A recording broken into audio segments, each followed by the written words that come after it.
Title: సహాయం చేసిన చిన్న గువ్వ. ఒక అందమైన అడవిలో గుబ్బి అనే చిన్న గువ్వ ఉండేది. కాని ఆమెలో ఒక చిన్న లోపముంది.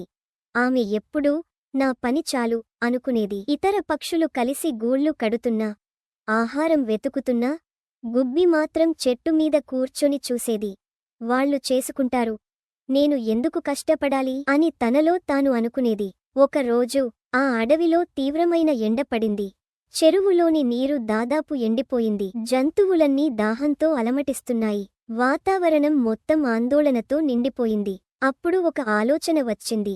మనమంతా కలిసి ఒక చిన్న నీటి గుంట తవ్వుదాం. కాకి, పిచ్చుక, కోతి అందరూ పని మొదలుపెట్టారు. మట్టిని తీస్తూ, చెమటలు కారుస్తూ కష్టపడుతున్నారు.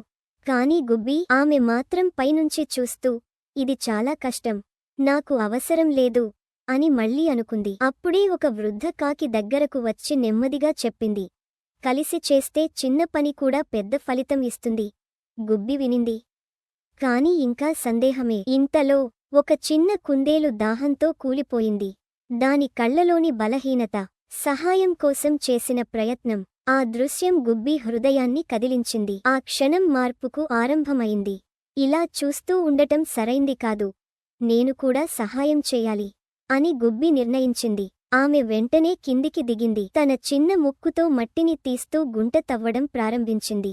మొదట కష్టం, చేతులు నొప్పి, అలసట. కాని ఆగలేదు. ఇతర పక్షులు ఆశ్చర్యపోయాయి. వెంటనే ప్రోత్సహించాయి. బాగా చేస్తున్నావు గుబ్బి, కొనసాగు. అందరూ కలిసి కష్టపడుతుండగా కొద్దిసేపటికి ఒక చిన్న గుంట తయారైంది. అప్పుడే దూరం నుంచి ఒక చిన్న నీటి ప్రవాహం ఆ గుంటలోకి చేరింది. చూడగానే అందరి ముఖాల్లో ఆనందం మెరిసింది.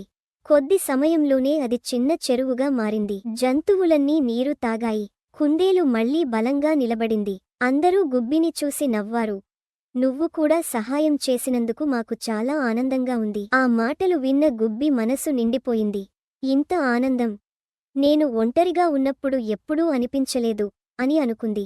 ఆ రోజు నుంచి గుబ్బి మారిపోయింది. ఎవరికి అవసరం ఉన్నా ముందుగా వెళ్లి సహాయం చేసేది.